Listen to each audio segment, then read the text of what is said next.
A chorus of cicadas promising a fine hot summer day interrupted my thoughts as I skipped below the overhanging eucalyptus, holding my doll Kaya on my hip. I was on my way over to Daisy's house, and quite confident that, with 7 years under my belt, I was quite an accomplished, learned individual. I knocked and without waiting for an answer, welcomed the cool breath of indoors swirling around me. As I ran to her filtered water dispenser and slogged down a glass, Daisy bounded down the stairs in her puppy dog manner to greet me.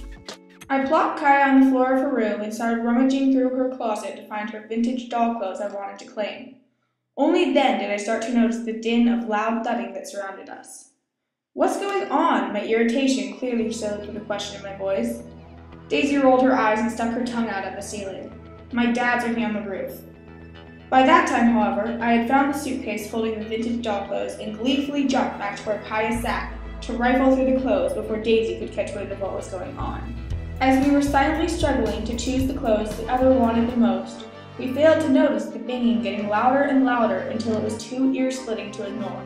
Daisy was the first to find the source of the noise. She gasped, and I exasperatedly searched her face for a clue. "What?" I demanded. Her eyes wide, she pointed to a corner of her ceiling.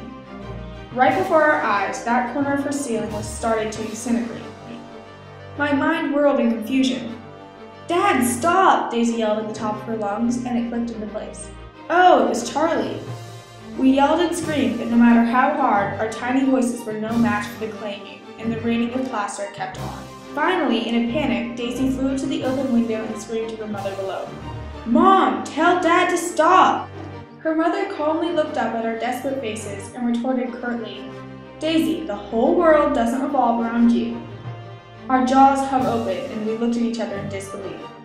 Well, I thought, we're in the real world now. We're on our own here, and no grown-up is going to come to our rescue.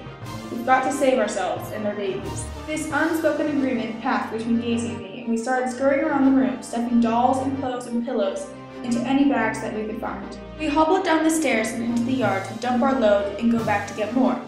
Daisy's mom, Tori, noticed our blankets and warmly asked, "Are you girls having a picnic?" Shocked, we shook our heads slowly. "Mom, there's a hole in my room," Daisy tried. Tori smiled smugly and said, "Sure, there's a hole in your room." "No, really," we pleaded. We couldn't believe she thought this was a game. "Let's see this hole." Tori decided to play along. Come look, come look." We tugged her along and she started to get suspicious. "Wait, there's not really a hole, right?" "There is," we exclaimed in unison. "No, there isn't. That was as far as she got." By that time, we got her to Daisy's room and pushed her inside. "Oh shoot!" she cried out. We followed her like triumphant puppies into the yard. "Charlie, stop!" Her voice commanded his attention, and the now sizable hole ceased to grow. That day, something was made clear to me. You can't always rely on someone else to solve your problems. Sometimes you have to grit your teeth, lay the responsibility on your own shoulders, and do what's necessary to save your dolls.